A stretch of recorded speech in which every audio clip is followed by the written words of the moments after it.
welcome to No Brainer MMA. Hello, Welcome Dan. to MMA.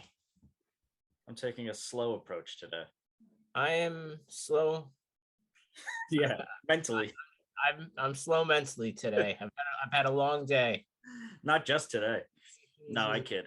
What are we calling this? UFC Vegas 40? Or Is it 44? Fight night. Rob Font versus José Aldo. All right, to start things off, we got Luis Smolka versus Vince Morales. Luis Smolka is coming off a win over Jose Alberto Quinones, and before that, he did get choked out by Casey Kenny, but Casey Kenny is definitely slowly becoming one of the studs of the division. Yeah, He's been submitted in his last two fights, so that's something to keep an eye on.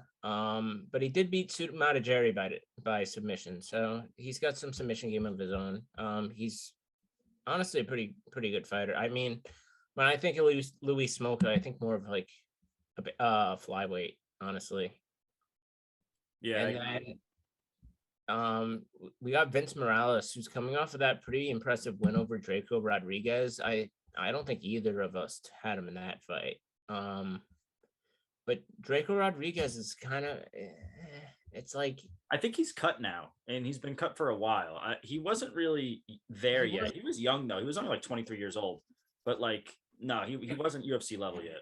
I think we thought too highly of him coming in. So I don't rank his wins that high. I mean, the only real win in the UFC he's had is against Ayman Zahabi.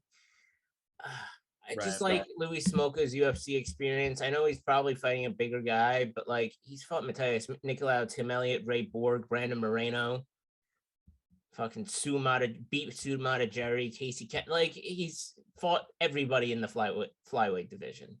So I think he's gonna have a little speed advantage. Don't get choked out. Yeah, dude, I think that's the one thing he's got to look out for. I totally agree with you, though, but I don't think Vince Morales necessarily that's in his wheelhouse.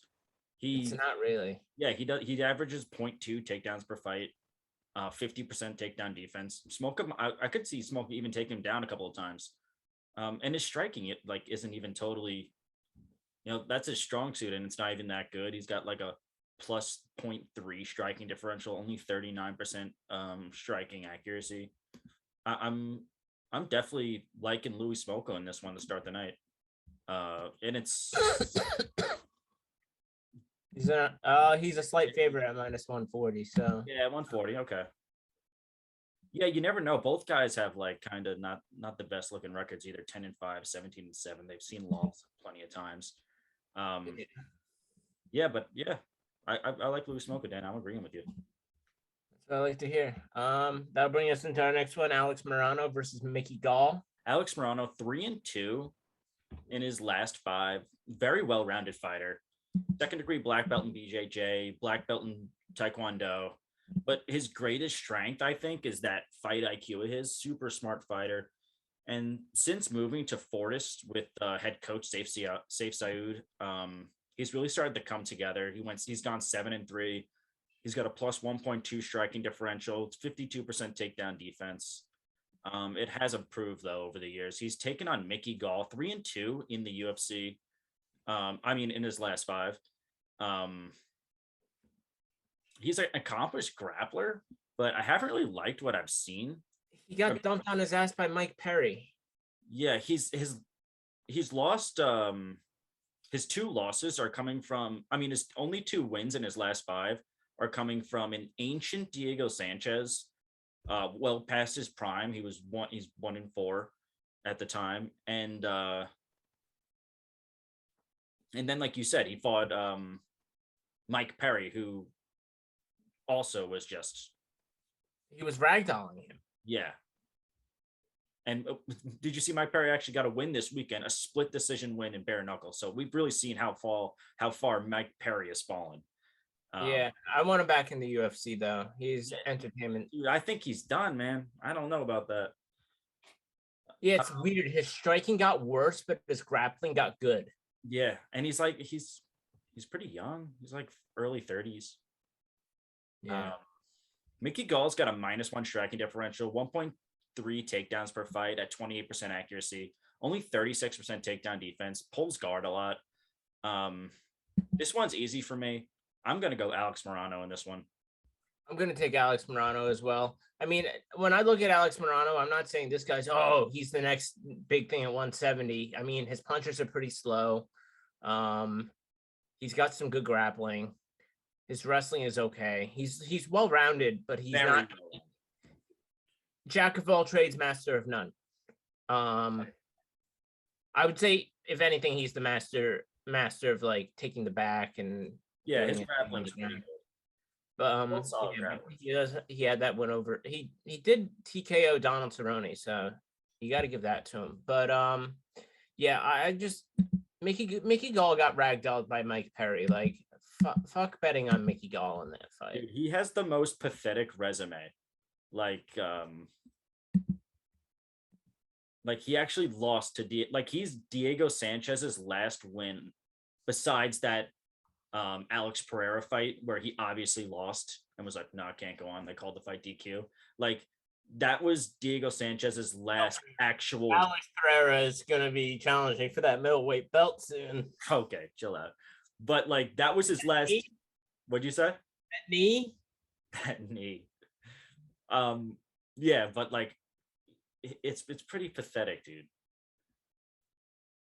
Yeah, I don't want to call a fighter. I really don't like him, and I'm not a fan of Alex Morono. So yeah, that one was easy for me. We're both going to go Alex Morono. All right, so we're going to move right into the next one: Azamat Murzakanov versus Jared Vanderaa. Yeah, this should be an interesting one. I don't bet against Russians, so spoiler alert. Every Russian. You're a big Putin guy, right? What? You're a big Putin supporter? Listen, we don't get political on this channel. This guy he's got some well-rounded fights. Like I went back and watched some of the tape. He can definitely stand and bang, and he can choke you out on the ground. Like he's pretty well-rounded. He's 35 years old, light heavyweight, but the champ is 42, so who gives a fuck what your age is? Jared Vanderaa, the Mountain, he's making. Well, this is actually going to be a heavyweight bout. He's at a significant weight disadvantage, I think. Yeah, he is at a significant weight disadvantage, but I don't think that highly of Jared Vanderaa. Look what happened in that Romanov fight. Look what happened in that Spivak fight. Look what happens when he fights guys that are like but those guys are like top 10 like elite grapplers, I can't hate him on him for losing to those guys. Yeah, but I think Azamat Murzakanov might just put the hands on him real quick. Like, he'll be smaller, but he'll be quicker, Yeah, no, definitely. He'll be a little quicker. With that movement, I'm going with the Russian. I don't bet against Russians very often. So, yeah, I made that mistake with Edmund Shabazian a couple weeks ago. Yeah, Murzakanov has a 10-0 pro record, undefeated, 1-0 under the UFC umbrella. He looked really good in that. He looked really good. He's a 205er. This is going to be his first heavyweight fight. He had a couple fights with Brave FC. Also the United Caucasian Fight Championship, which just sounds like an Aryan run fighting championship, doesn't it? Is that what that sounds? It kind of does. It's alarming. He's finished 8 of his 10 wins, all in the first round, 7 by KO. This will be his first heavyweight fight, like I just said. He'll have a significant weight disadvantage when he takes on the Mountain Jared Vanderaa, 2-2 under the UFC umbrella. I've actually liked what I've seen from him. From what I expected, he has well surpassed that mark. Yeah, Vanderaa. He's finished 10 of his 12 wins, mostly by KO. Also has a BJJ black belt. But I think like the biggest difference maker in this fight is that size, dude. The Mountain has a 9-inch reach, a 6-inch height. I'm expecting like probably 40. Look at the history of the heavyweight division, though. You have Randy Couture, who was champion. You have besides Brock Lesnar, like you've had Cain Velasquez, dominant champion. Stipe Miocic, dominant champion. all around the 230, 240 range. Yeah, but those guys are very few and in between, I would argue. They are, but those guys seem to be pretty good at heavyweight. Yes, but I think you have to be elite at that. And I don't know if this guy is at that level. And the mountain cuts to like 265. So this guy has significant weight, especially if he hydrates 10 pounds going in, like after that. Murzakanov is the more skilled. He's the more technical. And I always go with skill, technique, and Russians. And that will be, but yeah, that's why it's like the odds are actually kind of wild. I think it's a lot closer than I think like Azmat's like at a he's like a minus 250. minus 250. Okay. Yeah, because this is a last minute fight. It was supposed to be Philip Linz. Yeah. But yeah, he got out. But yeah, I'm gonna take the underdog in Vanderaa, dude. It's a heavyweight fight. We'll see. They'll probably clinch the first round. Vanderaa will get gassed, and then Azamat's just gonna put the hands on him. That's what I see. Yeah, you never know. But we are going to disagree in this one. I'm going to go with Jared Vanderaa. Dan's going to go with Azamat Murzakanov. And we're going to move right into the next one, which is Claudio Puelles versus Chris Groots. Chris Groots, 3-3 in the UFC, spanning since 2015. That's when his career started. He hasn't fought a lot. He's a former Tough alum. His fight schedule is pretty trash. I think he's had some problems. Well, I know he's had some problems with some injuries, and that could explain it. But 6 fights over the course of 6 years isn't a good sign.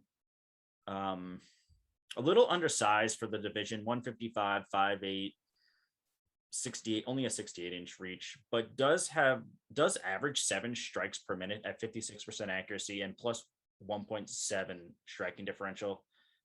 But he always seems to lose to the guys that are kind of like sharks, you know? Yeah, definitely. And he's getting a little bit older now. He does get taken down a little bit too much than you want to see too. 61% takedown defense, taking on Claudio Puelles, 3-1 in the UFC. Also a former Tough alum, but from Tough Latin America, lost in the finals. Very strong grappler, 3.3 takedowns per fight. What? He beat Jordan Leavitt. Yeah, dude. And I really like Jordan Leavitt. He's good. Yeah. 3.3 takedowns per fight at 47% accuracy, a minus 1.2 striking differential, with most of his strikes coming from ground strikes. This is a classic striker versus grappler. I think the younger fighter by a decade will be able to out-grapple Groots and get it done. So I'm going to go with Puelles in this.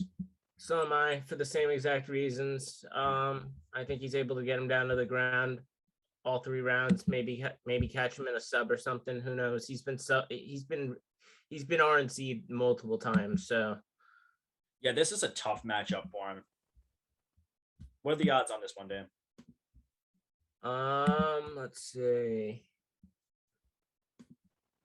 Grootsmacher is a minus 115 favorite. So Puelles is the underdog. We're both riding. Eat up, my friends. All right, cool. We're going to agree on that one. We're both going to go with Claudio Puelles, and we're going to move right into the next one, Alonzo Menifield versus William Knight.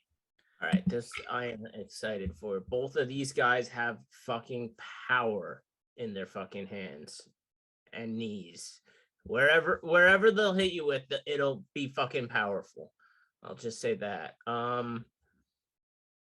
Alonzo Menifield somehow pulled off a Von Flue choke, which was probably the most surprising thing in 2021 to me. And he's taking on William Knight, I'm a big fan of. And I thought Alonzo Menifield was a lot younger than he was. He's 34 years. Oh, he's 34? Christ, dude. Yeah, and William Knight's 33. I like William Knight's takedowns a little bit more in this fight. And like we both said before, Alonzo Menifield's gas tank isn't really there. You wouldn't expect William Knight's gas tank to be as good as it is, but it's actually it's good. Decent. You know, it's not bad. Because he used to fight Muay Thai fights. They go 10 rounds. Yeah, so I like him in this fight. I think William Knight's able to just fend off whatever Alonso's got on the feet, land what he's got on his own. I mean, he can stand, he could definitely stand, it's not like when they're standing up, it's like, oh, who's gonna win this, So I'm surprised that Alonso Menifield's a -165 favorite because I'm riding with William Knight, his takedowns and his overall striking ability over William Knight's kind of just, power strikes. Yeah. Yeah, William Knight's looked so good at what we've seen so far. 4-1 in the UFC. He's coming off a performance of the night, first round KO over Fabio Charant, a +1 striking differential at 72% accuracy. Insane stat. 2.4 takedowns per fight, 53% accuracy, only 40% takedown defense. Mostly due to that Dao Jung fight. 9 out of his 10 wins have come by finish, 8 by KO TKO. Very well rounded, little small for the division, but being a former heavyweight, he's used to being at bigger size disadvantages. Getting hit by fucking big guys. Exactly. He's taken on Alonso Menifield, 3-2 in his last 5. Another guy who started his career at heavyweight. He's a striker. 10 out of his 11 wins coming by finish, 8 of those in the first round. Winning mostly by KO TKO. He's got a +0.7 early TKOs and KOs. Right. First rounds. Right. He's not laying anybody out in the third round. He's got a +0.75 striking differential at 54% accuracy, 85% takedown defense. He stuffed 12 of his 13 takedowns attempted on him over his last 5 fights. This fight is a banger for sure. And it's super close. I think it's close. Yeah. I think I'm going to take Alonso Menifield. I think he might be able to stuff those takedowns and maybe get some better striking exchanges on the feet. So I think I'm going to take Alonso Menifield in that one. We'll see. They both are pretty similar. They both hit very hard and they're both the shorter, stockier guys. Anything could happen in this one. And I wouldn't bet on it. I would enjoy this one. This one's one to enjoy. Yeah. All right, cool. So we're going to disagree. I'm going to go with Alonso Menifield. Dan's going to go with William Knight. And we're going to move right into the next one. Zhalgas Samugulov versus Manel Kape. Is that right, Dan? I have Cheyenne Bays, or she changed her last name. They got divorced, dude? Is that some shit? I don't think she's divorced. I think she's just going by her maiden name now or something. I don't fucking know. All right, so Cheyenne Bays or Vlismas. I don't fucking know how you say it. JP Buys must be in the doghouse, dude. She changed her last name. Yeah, I mean, that's what happens when you don't perform in the UFC. He's probably not performing. Is she embarrassed by him, you think? I don't know. I mean, he looked awful against Bruno Silva. I know, Bruno Silva just totally... my only impression I have of him. Yeah. But she knocked out fucking Gloria DePaula in a minute with a head kick and punches in her last fight. In a fight that I didn't think she was going to win. She got out-muscled and controlled by Montserrat Conejo Ruiz in her UFC debut, where she was hyped up to be this huge prospect. Right. Mallory Martin is going to tell us if she's the real deal or not. Mallory Martin, she's fought in Invicta basically her entire career up until the UFC, which is basically the UFC's minor leagues for the women. So she's been fighting pretty good competition her entire career. She has 2 losses in the UFC to Polyana Viana and Vina Jandiroba, but they're both aces on the ground. They both got submissions, but she got a submission of her own over Hannah Cyphers, who I feel like Hannah Cyphers can be submitted by any woman in that weight division. Anyway, going back, I think this is probably going to be more of a stand-up affair. And as much as I hate her, I think I'm going to take Cheyenne Bays in this fight. I think she's hate her? Why do you hate her? Because she fucked me over that first fight. That's what you're holding on to? Yes. You sick fuck. It's from March, and I'm still mad about it. Fucking... But I said I would never pick her again, but I'm picking her right now. I think she's going to be a little post-hype sleeper. She gets the dub in this one over Mallory Martin. Yeah, like I said, I think they're going to stand up for the most part. I mean, it may go to the ground at one point, but still. I would bet decision either way. I don't think she's gonna get a head kick knockout this time or something. Yeah, the 115ers is just like a good idea. Always bet decision. You'll win most of the time. Cheyenne buys 2-1 under the UFC umbrella, coming off a performance of the 9 KO, like Dan said a minute ago. In the first minute of the fight, by the way, she's a black belt in Taekwondo, plus 2.5 striking differential at 54% accuracy, very quick on the feet, light years ahead of that husband. Yeah, she's got the hands. She does struggle with that takedown defense in her UFC loss to Monstrat Conejo. She just got headlock takedown the entire fight. Yeah. And she'll be taking on a grappler in Mallory Martin, 2-2 under the UFC umbrella, averages 3.4 takedowns per fight at 63% accuracy, and has been submitted twice already in the UFC. A little bit like could possibly be saying getting prone to getting submitted, right? You can possibly say that. And I think if she does land a takedown, I don't think that her top control is good enough to, keep Cheyenne on the ground for the entire round type deal. I think Cheyenne's able to get back up, throw the whizzer in, throw the underhook, boom, back to striking. She pieces her up a little bit, wins the round. Yeah, Martin does have a minus 1.5 striking differential and has improved a lot since her move to Tiger Muay Thai. Win over Hannah Cyphers, like you said. She lost the first round, got taken down, looked like it was over, and then had a nice comeback in the second round, which is really good to see. Showed their toughness. Both girls win mostly by decision, so that is a far more better bet to pick. But I think the takedowns are going to win this one, and I'm going to go with Mallory Martin in this. Okay, we'll disagree on that one. We're disagreeing on a lot tonight. Dan's going to go Cheyenne Bays, and I'm going to go with Mallory. What is it?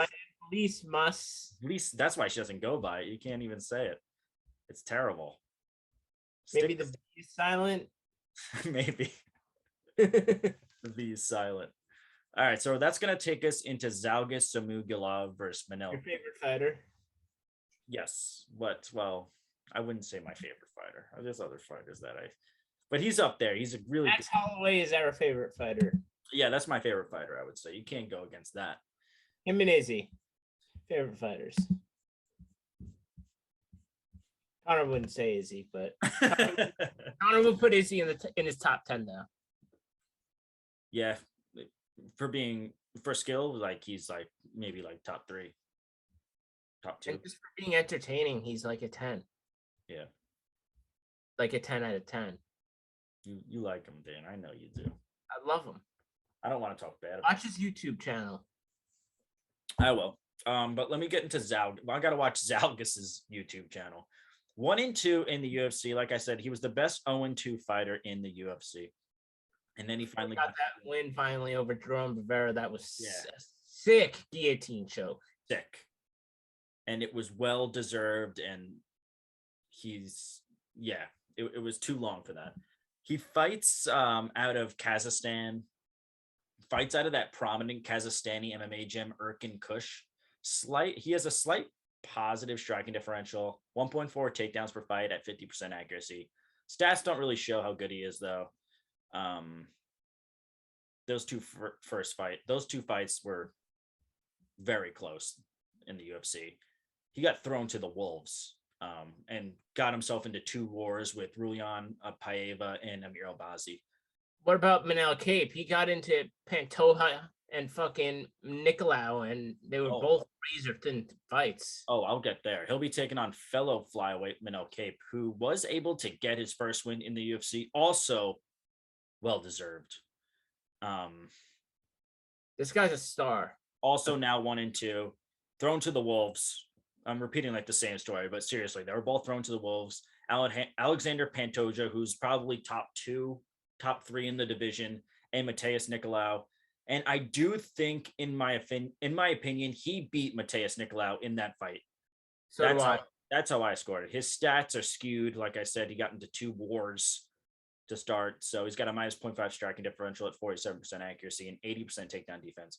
15 of his 16 wins have been by finish, 10 by KO, 5 by sub. I don't see a finish here, though. But I got Starboy I think he'll be able to get his hand raised. Yeah, But this fight is close. this fight is close. Zamugilov is going to look to use his The clinch and the grappling. grappling. Yeah. And going back to 2017, Manel Kape has fought Kyoji Horiguchi before, who's headlining Bellator this weekend himself against Sergio Pettis. He lost that fight via head and arm choke in the third round. So he has been subbed before, but most of his losses are unanimous decisions, and then he just goes on knockout streaks. So I could see a start of another knockout streak. He is a very slow starter though. So I'm expecting Zamugilov to maybe take the first round and then Kape to start opening up in the second round and then take over the third round. And we're probably going to see a split decision. I wouldn't be surprised. This is another stay away from. You don't want to touch that one either. Yeah, I don't want to touch this with the fucking 10-foot pole. Yeah, I totally agree. And we're going to agree finally for the first time in a while. We're both going to go with Manel Kape in that one. And we're going to move right into the next one. Jake Matthews versus Jeremiah Wells. So let me see. Jake Matthews, 3-2 in the UFC. BJJ black belt, winning mostly by sub. Very well-rounded. Has a plus 0.9 striking differential. 2 takedowns per fight at 41% accuracy. 66% takedown defense. 10-5 in the UFC. Has been on the roster since 2014 and is still only 27 years old. He's switched his weight class a couple of years ago and has really started to look good. He just got fucking choked out from half guard by John Brady. Yeah, that's true, but that's going to happen. He's taken on Jeremiah Wells, only 1-0 in the UFC, 7 of his 9 wins coming by finish, mostly by KO TKO. He fights out of Renzo Gracie Philly, where Sean Brady currently fights out of, and was actually Matthews' last fight and loss in the UFC, like Dan just said. So Brady could have some valuable information to give to Wells in this fight. I mean, it's not like it's been that long of a turnaround. It's only been about fucking 6 months. Yeah.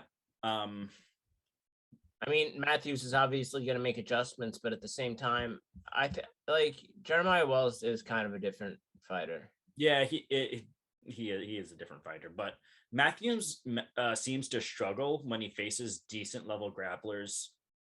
Wells is a great grappler. He's got a BJJ black belt from Daniel Gracie. So I'm actually going to go with the underdog in Wells in this one.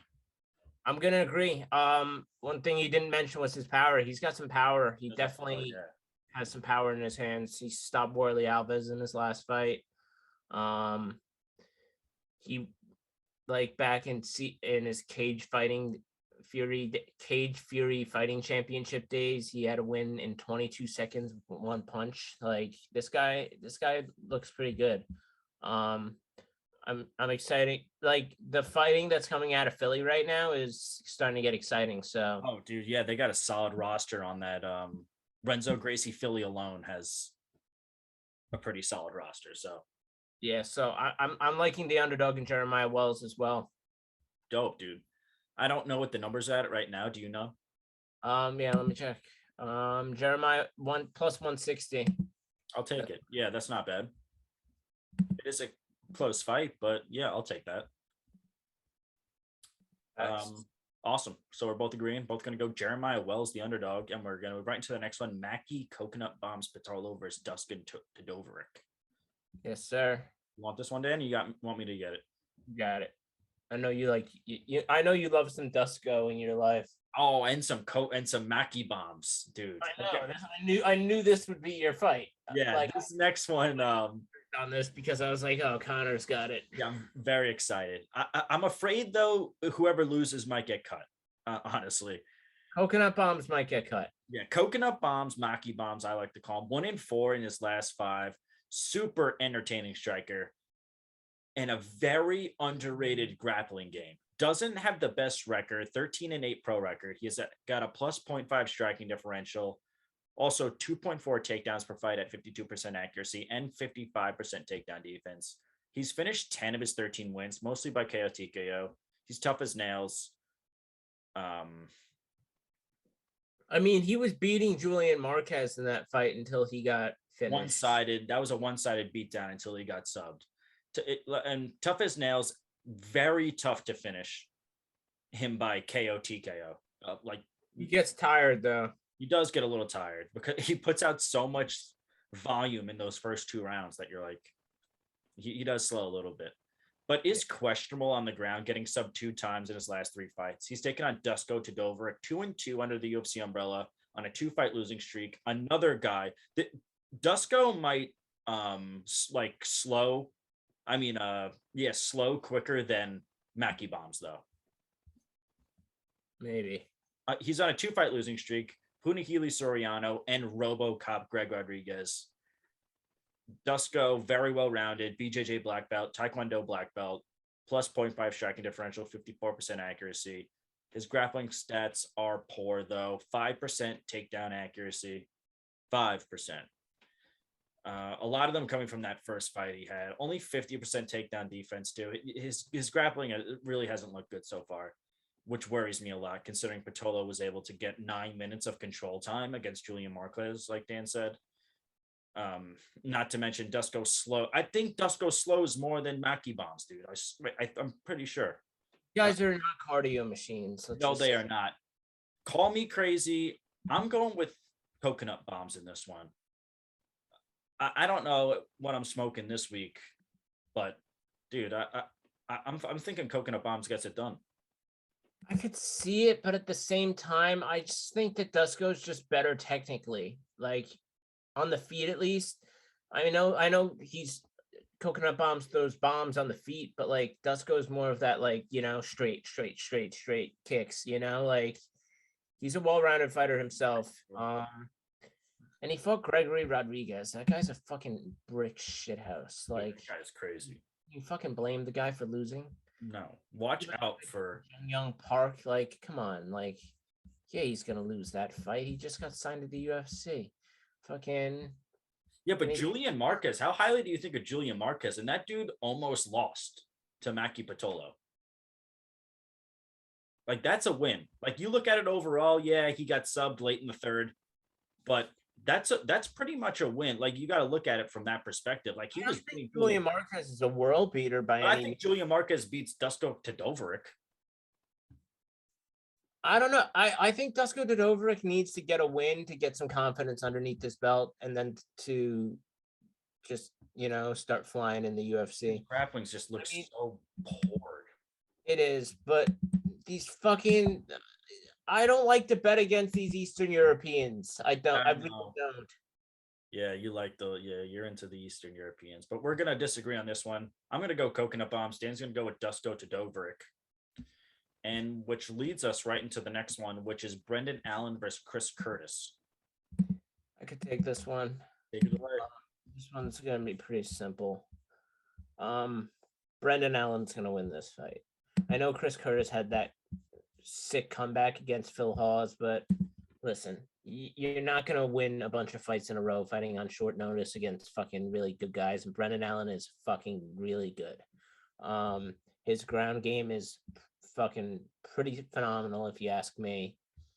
He hasn't lost since his TKO loss to Sean Strickland. And Sean Strickland loss, dude. It's his only loss. And that guy's a serial killer. Yeah, he has wins over Kyle Dawkins, Tom Breeze, Kevin Holland. Like, Brendan Allen is the real fucking deal. And this All In is his nickname. I'm all in on Brendan Allen on this one. He's my lock. Yeah, you are a very smart man. Brendan Allen, 4-1 in his last 5. Only loss coming from that murderer in the making in Sean Strickland. And Sean Strickland is just an absolute tank in that division. And that's actually his only UFC loss. That monster. Yeah. This is Brendan Allen's third opponent for this fight. He was supposed to take on Brad Tavares, then Roman Dolidze. And they pulled Roman Dolidze because I think he was out of shape, dude. I don't think they said he was like he wasn't fit to fight. I'm like, I don't know what the fuck that guy's doing. That guy's conditioning is fucking awful anyway, so it's gonna have to deal with watching that. And he's finally found his new opponent, Chris Curtis, who made his debut a month ago on Saturday. Allen is 6-1 in the UFC. 14 of his 17 wins have been by finish, mostly by sub. Slight negative striking differential, 1.3 takedowns per fight, 45% accuracy. Like I said, he's taken on Chris Curtis, who's starched Phil Hawes in his debut. I mean, Phil Hawes was winning the fight by far. Yes, he was outstriking him. He was winning the fight, and then he landed this uppercut from hell. Yeah, I mean, it was lights out for Phil Hawes, and I had Phil in Hawes. my opinion, that's a puncher's chance. That is a puncher's chance, exactly. Chris Curtis is an MMA veteran, though, 27-8 record, wins mostly by KO TKO, a lot of wins by decision too as well. Very tough. He's only been finished once in his entire and pro MMA career, and that was by Ray Cooper III, who is absolutely destroying top competition in the PFL right now. The odds makers in this one, I think, have it wrong. Curtis has a plus 270. I think it is closer than that, but I have to ride with Brendan Allen in this one. Yeah, it's my luck of the night. I love it. I love to hear that. Brendan Allen, we're both going with them. We're going to move right into the next one. Jimmy Crute versus Jamal Hill. You mind if I take this? I don't mind at all. This fight is very intriguing. You got Jimmy Crute, who fucking tore his ACL or some shit and was still taking down fucking he damaged I think he some shit happened on the leg kick. On his ankle. He what the fuck was it? It was a knee. Yeah, his the nerves went out on it, so he couldn't feel it. So his leg was just like flopping around. Yeah, like he gave him like a dead leg. He hit the Anthony hit a nerve and that just went dead. Nerve. Yeah, so it was pretty wild. What nerve is it? The peroneal nerve. Oh, word! You're a smart man. Yeah, it's like right. It's like right on the back of the knee. You know, like it's right where you target those shin kicks. Like those calf kicks, like right on the top of it. That you hit it right there, they fucking get drop foot. But yeah, this fight's really interesting. Crute's got amazing wrestling. Jamal Hill's got fucking polished ass striking. He doesn't have that much power, but his volume is there for days. If he was around for let's say another 10 or 15 fights, I'd be like, this guy's like the 205 Max Holloway, you know, like this guy just throws punches and bunches and doesn't give a fuck. But what's concerning me in this fight is going to be his takedown defense against Jimmy Crute. Jimmy Crute on one leg was able to take Anthony Smith down like 3 separate times. So that's pretty alarming. And if you're looking at the odds right now, Jimmy Crute is a minus 190 favorite. I think that it's fair. That's very fair. I think that he takes down Jamal Hill. I don't think he maybe gets the submission like Paul Craig did, but I do think that he's able to get a unanimous decision or something over him. Yeah, dude, I'm gonna totally agree with all those points that you just said, and I have the highest respect for Jamal Hill. I love Jamal Hill. He's one of my heavyweights. I love his fight style. He's got that crazy volume, like you said, like Max Holloway. Averages 7.5 strikes per minute, a +4 striking differential at 52% accuracy. Dropped OSP. And he'll have a 5-inch reach advantage in this fight, but does have some trouble with those takedowns. 57% takedown defense. And I think he's going to struggle when he takes on Jimmy Crute, who has both judo and BJJ backgrounds, averages 5. He's been drilling takedown defense the whole camp. Yeah. That's like all he's doing, probably. He's going to, because Jimmy Crute averages 5 takedowns per fight at 80% accuracy. Also a +1.6 striking differential. Stylistically, I really like Crute in this. His grappling is just dominant. Right to lose. I love Jamal Hill. The UFC gave him a bad matchup in this one. Very bad matchup, but it's a striker grappler. But Crute still has some decent hands, very strong hands at least. So you can stay in there with him on the feet. I think Jamal Hill will get the better of the exchanges, but once it goes to the ground, it's all Crute. Yeah, I totally agree. We're both going to go with Jimmy Crute in that one, and we're going to move right into the next one. Clay Guida versus Leonardo Santos.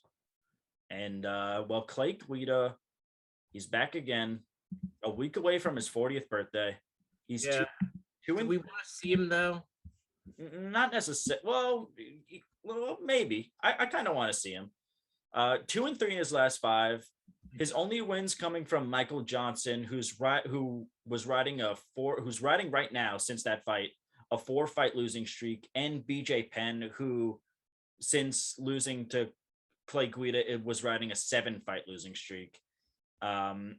He showed heart in his last time out against Mark Madsen, gave him a pretty decently well fought fight. It was a good fight. I wasn't expecting that. Yeah, he really did. And he's going to be taking on. That fight really could have gone either way. Yeah, it was close. He's taken on Leonardo Santos, 2-1 since his 3-year hiatus return in 2019. He's a 4th degree BJJ black belt. Actually, the oldest fighter in this fight. He's 41. That being said, he's taken far less damage than Clay Guida throughout his career. Way less. Yeah, and honestly, hasn't showed too many. The way he fights, at least, hasn't showed too many signs of slowing down. So I got Santos all day in this one. Yeah. One thing I want to mention is that fight against Grant Dawson. If he didn't get finished in the very last second of that fight, he would have won that fight against Grant Dawson. He beat Dawson those first 2 rounds. That's so you got to keep that in mind. He's on a pretty crazy winning streak. Anthony Rocco Martin. He finished Kevin Lee. Like, this guy's a fucking. He beat Efrain Escudero, if you remember him. I do, dude, from Tough. Yeah. He beat Stevie Ray, knocked out Stevie Ray. Like, this guy's an absolute beast. He really is. I don't care about it. Like, both these guys, like, yeah, they're both around the age of 40. I'm calling the age isn't a factor in this fight. I think it's going to be the skill, and it's going to be the technique, and it's going to be the guy who took a lot less punishment throughout his career. And I think that's going to be Leonardo Santos. I don't think that Clay Guida is going to just, do his thing where he, kind of runs around, maybe goes for a takedown. There'll be some interesting scrambles, but I think Santos is going to get on top and kind of do his thing from there. So I'm pulling with Leonardo Santos on this one for sure. Yeah, dude, I totally agree. Both going Leonardo Santos, and we're going to move right to the next one. Rafael Fiziev versus Brad Riddell. Would you like this one, Dan, or do you want the main event? You can take the main event because I really like this one. You got it. All right, so Rafael Fiziev, his only loss in the UFC was to that spinning back kick to Magomed Mustafayev. But besides that was kind of a puncher's kicker's chance. We'll call it that thing too. Like, I think if they fought again, he would probably win. I mean, Magomed Mustafayev, he just lost split decision to Brad Riddell, so that maybe it would be close, but who fucking knows? It'd be interesting. He's coming off of 4 straight wins. Alex White, Mark Diakis, Renato Moicano, and Bobby Green. Bobby Green, I think very highly of. And then he won that fight. Bobby Green won that fight. I'll die on that hill. Bobby Green won that fight. And then we move on to Brad Riddell, and Brad Riddell has just been fucking sick so far. Like, Drew Dober is a fucking sick striker. Am I wrong? No, he's elite. And Brad Riddell fucking picked him, like, what, 29-28? Like, he made that fight look pretty well. Yeah. Wins over Jamie Malarkey. He does have a split decision win over Magomed Mustafayev, and has also beaten Alex Silva. This is a level of 2 very high-level kickboxers, and this fight is going to be very fun to watch. It's going to be very technical. It's going to be great. This is my biggest stay away from fight of the night, because this fight's good chance. There's a chance of a knockout, but good chance this fight goes to decision, and good chance the decision is you're going to be like, I don't know who won that fight. I'm cool with whatever the judges say. Right. So that's my take on it. But I'm going to take Brad Riddell. I like his team. Maybe I'm biased towards City Kickboxing, but I like Brad Riddell in this fight. His feints are beautiful. Fucking Fiziev has that sick thing where he fucking backs away from head kicks, but like, he ain't gonna be backing away from Brad Riddell's left hooks. Yeah, those are gonna be too quick. I totally agree with you on this one, and I'm actually pretty confident in Brad Liddell, and maybe I'll give like a pretty good case for him for more than just this fight is a pick'em odds, so I'm confident on one side, which is It's always gonna be a technical affair. It's it not gonna. is. Yeah. Rafael Fiziev 4-1 in the UFC on a 4-fight winning streak, lost his debut. His last 3 fights have been fight of the night or performance of the night. Although I told you, I like to my grave, I'll say Bobby Green won that fight. Watch that. Go back, pause this video if you want right now. Go back, watch that. You'll see obviously Bobby Green won, and explain to me how Bobby Green lost. Um, It's because Bobby Green keeps his hands down and he slips away from punches, and it looks like he's getting hit when he's really not getting hit. Yeah. Or like it looks like he's getting hit hard, but he's not getting hit hard. You know? yeah, I could see that. Fiziev has a minus -0.4 striking differential at 52% accuracy, has yet to been taken down in the UFC. His striking's We're not gonna technical. see it in this one. They're fucking standing. Yeah, for sure. His striking's technical. His hands are so fast too. Puts everything into those punches. One thing I will say, he does slow a bit as the fight goes on. He's taken on Brad Riddell, 4-0 in the UFC, fights out of Fiziev's former gym, Tiger Muay Thai, and City Kickboxing. Yeah, City Kickboxing. Not to mention a purple belt in BJJ. He's got a plus 1.5 striking differential at 50. He's actually in one of Izzy's videos where he talks about fainting on YouTube. See, there you go, right there. He also averages 2 takedowns per fight at 42% accuracy. Brad Riddell, I think, is the far more well-rounded fighter in this one. Takes a lot less damage too. Fiziev's known for he'll take a shot to give a shot. Gets into wars. So I'm going to go with Riddell in that one. Strictly, I think his IQ is just higher, takes less damage. And I'm pretty confident in Riddell in that one. I think his fainting game, his whole like all that shit's gonna come into play, and both fainting games are pretty high level, but City Kickboxing's feint game is like next level. Like I see Fiziev moving forward a lot in this fight, but just taking a lot of damage doing so. Yeah, I could see that. Yeah, right. Which is great. So we're both gonna agree. We're both gonna go with Brad Riddell, and we're gonna move right into the main event. I'm super excited for this one. Rob Font versus José Aldo. So let me start with the old man José Aldo, moving to 135. No, he's 135. He fucking looked phenomenal against Pedro Munoz and beat Chito Vera. He looked against Pedro Munoz. He put on a striking like clinic, which is pretty amazing. He looked like old José Aldo. He was razor sharp in his striking. It was crazy. He's showing signs of old José Aldo, which I feel like MMA fan just like always wants to see. He's been in the UFC since 2008, so his stats, it's tough to like do the. You can't really take his stats. Yeah, not really in this one, but he's on a 2-fight winning streak. Go off his resume. I mean, he fought Peter Yan in a very close fight until he got finished until he kind of lost the momentum in the fourth. Do you think that was and close fifth? fight? I thought the first 3 rounds were close. I don't think that. I actually was like upset that they didn't call that fight earlier. I thought like José Aldo was taking far too much damage. I didn't want to see him take that much damage. No, he was towards the end.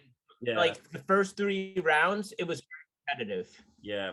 But that's what Peter Yan. He does. Kind of just is like that assassin.